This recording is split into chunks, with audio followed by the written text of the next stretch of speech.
En 1985, le réalisateur soviétique Elem Klimov sort, après près de 9 mois de travail et de tournage extrêmement compliqués en Biélorussie, son 13e et dernier film qui fera l'objet de cette vidéo.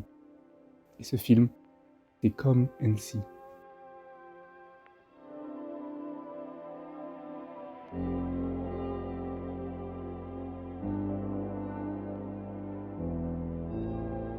Il fait partie de ce genre de long métrage, cette petite poignée de films, indescriptible même après plusieurs visionnages. Come and See, c'est une expérience très particulière, un film très compliqué à regarder. Pour éviter de trop vous en raconter sur l'histoire, je vais me contenter de vous raconter le début du film. Puis je vais essayer de développer quelques-uns des points forts de ce long métrage, et essayer d'expliquer pourquoi, à mon sens, c'est un des meilleurs films de tous les temps. Au tout début du film, on suit deux jeunes garçons, dont l'un est le personnage principal, Fliora, joué par Alexei Kravchenko. Dans un contexte d'oppression par le régime nazi, Fliora, le personnage principal, essaie à tout prix, en creusant dans le sol, de retrouver la dépouille d'un soldat et ainsi, avec un peu de chance, de trouver un fusil. Ce fusil est son passeport pour entrer dans les forces d'opposition biélorusses. Pendant qu'il creuse avec son ami pour trouver une arme, un homme n'arrête pas de leur répéter que c'est une mauvaise idée, qu'ils devraient s'arrêter de creuser maintenant. Une fois avoir trouvé son fusil, et bien que sa mère s'y oppose, il rejoint finalement les forces d'opposition et part à la guerre. Dès le début, on sent un décalage très fort avec la situation et le personnage. Ce dernier semble enthousiaste d'aller à la guerre et semble complètement ignorer ce que sa mère essaie de lui dire.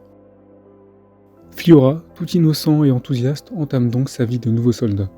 Il s'avance un peu plus loin avec son équipe dans la forêt, mais ces derniers sont affectés à une nouvelle mission et comme il est trop jeune et qu'il vient d'arriver, il doit rester sur place. Cette situation ne lui plaît pas du tout. Il est rouge de colère et ça l'énerve profondément. Il a l'impression d'être pris pour un enfant et il déteste ne pas pouvoir suivre les autres. Pris de frustration, il s'en va dans la forêt et rencontre par hasard une jeune fille, Galcha. Ils continuent à discuter, se baladent tous les deux dans la forêt jusqu'à ce que des bombardements retentissent. À ce moment-là, il y a un point qui est important avec ce film, c'est à la fois l'image, sur laquelle on reviendra plus tard, mais surtout le son. Que ce soit les bruits, les cris ou autres, ou les éléments de la nature, tout est extrêmement bien réalisé. Ici, pour simuler l'importance des bombardements et le fait qu'ils sont incessants, on montre simplement à l'image des bombes, des explosions et de la fumée, et on se contente pour le son de mettre un sifflement continu. Ce sifflement continu est accompagné d'une espèce de respiration, avec une tonalité un peu modifiée, qui est très étrange mais qui colle très bien à l'ambiance générale.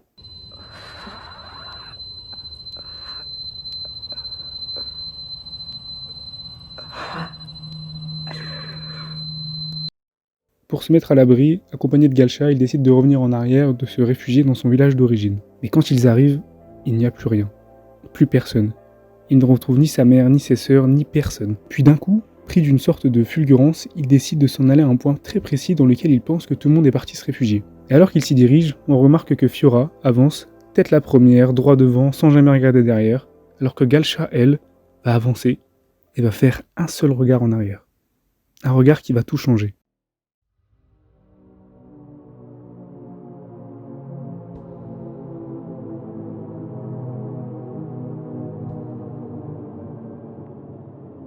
Puisqu'en se retournant, dos à une maison, elle verra des piles et des piles de cadavres. Elle comprendra que la famille de Fiora, qu'ils étaient venus chercher, se trouve parmi ces corps, sans vie, inanimés. Probablement éprise par la situation, elle ne trouve pas la force de lui dire directement que sa famille ne se trouve pas là où il pense aller, mais qu'elle est juste là, dans le village. Et quand un peu plus tard elle lui avouera la vérité, Fiora va se décomposer. Cette nouvelle fait mal, mais je vais en profiter pour développer un point très important à propos de ce film. J'ai parlé du tournage qui était très compliqué, et il y a une personne pour laquelle ce tournage a été très complexe, c'est le personnage principal. En effet, l'acteur principal, Alexei Kravchenko, n'avait que 14 ans lors du tournage. Il était complètement inexpérimenté en termes d'acting.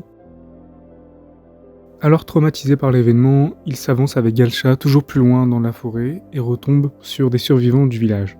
Et au bout de cette longue marche qui semble interminable, un homme, allongé par terre, il a été brûlé vif. Son corps est recouvert de cendres et de peau, de sang, de chair.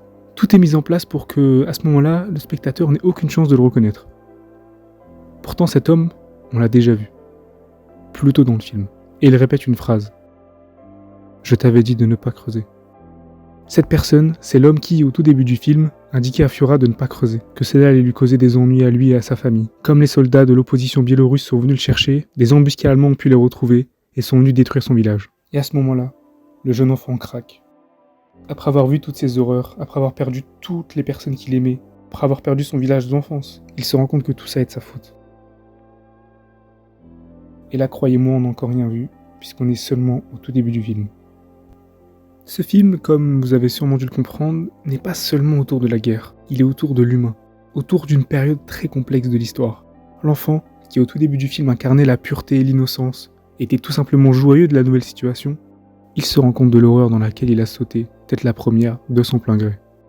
Une de mes scènes préférées est celle du lac, ou de la photo. Dans cette scène, Fiora a vécu énormément de choses assez difficiles, dont celles que j'ai pu raconter et encore d'autres, et il a une haine viscérale envers une personne en particulier, Adolf Hitler. Et par hasard, en marchant dans une flaque d'eau, il tombe sur une photo d'Adolf Hitler.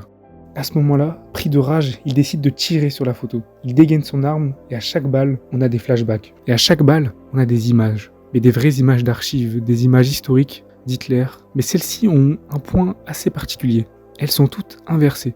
On voit les images à l'envers, de la fin de la vidéo vers le début de la vidéo, et ce, de la fin de l'histoire vers le début de l'histoire. On voit donc Hitler à son apogée, puis Hitler au début de son pouvoir, et on remonte. Et à chaque fois, Fiora tire. Il tire et il tire encore, jusqu'à ce qu'à un moment, à force de tirer, on voit une photo d'Hitler bébé.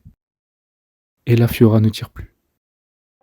Cette scène, elle est extrêmement marquante et importante dans le film, puisque ici, il se rend compte qu'en fait, tout ce qu'il cherchait à vaincre, c'était le mal. Et le réalisateur, Elem Klimov, pose une question forte, celle de la naissance, de la présence du mal en chacun de nous. Faudrait-il tirer sur cette photo d'Hitler enfant ? Il n'avait encore rien fait à l'époque. Peut-être était-ce au fond de lui ? Peut-être des événements l'ont amené à devenir comme il est devenu ? Peut-être que le mal était déjà au fond de lui. Mais ce choc-là, c'est un enfant qui le vit. Mais ce choc-là, cette révélation-là, cette présence d'esprit-là, cette réflexion, c'est un enfant qui la vit. Et cette scène, elle est d'autant plus intéressante quand on connaît un autre détail du film. Comme je vous l'ai dit au début de la vidéo, le titre de ce film est Come and See. En anglais du moins, puisqu'en français, le titre est Requiem pour un massacre, que je trouve vraiment nul comme titre. Du coup, j'ai pris le titre en anglais. Et le titre en anglais a l'avantage d'être une traduction directe du titre russe. Mais avant de s'appeler comme ça, le film devait s'appeler Tuer Hitler. C'était un titre qui avait un double sens fort. D'une part, tuer Hitler littéralement, c'est-à-dire la personne physique, mais d'une autre part, selon le réalisateur lui-même, ce titre indiquait aussi qu'il fallait tuer le Hitler en nous, le mal présent en chacun de nous, puisque c'est ça l'objet du film. D'une part, la guerre, certes, à travers les yeux d'un enfant, mais aussi le mal qui nous ronge. Et dans cette scène, Fiora s'arrête. Au final, il ne tue pas Hitler. Et peut-être qu'il a réussi à tuer le Hitler en lui. Là où le film fait aussi preuve d'un choix judicieux dans les scènes et l'imagerie, c'est pour montrer la violence qui n'apparaît pas à l'écran. Un moment, Fiora et Galcha sont séparés, et quand ils se retrouvent, Fiora a vécu des choses horribles, il est complètement traumatisé, et Galcha, elle, arrive. On voit directement de loin que son visage n'est plus le même. Elle semble elle aussi traumatisée, vidée de toute envie de vivre, toute envie de combattre. Elle avance lentement, les jambes écartées, et on remarque que le long de ses cuisses, de ses mollets, du sang coule. Elle a violemment été torturée et violée par de nombreux soldats allemands. Puis un gros plan sur son visage la montre, totalement vidée d'espoir. Elle n'est plus la même. On ne reconnaît plus la jeune fille qui était toute heureuse au début du film. Et le clou du spectacle dans cette scène, c'est la réaction de Fiora, qui ne dit presque rien et s'en va. Elle a été traumatisée, et lui aussi. Il est devenu insensible. Il y a un message politique fort derrière ce film, ça ne fait aucun doute. Mais il y a aussi un message philosophique. Questionner le rôle du bien et du mal.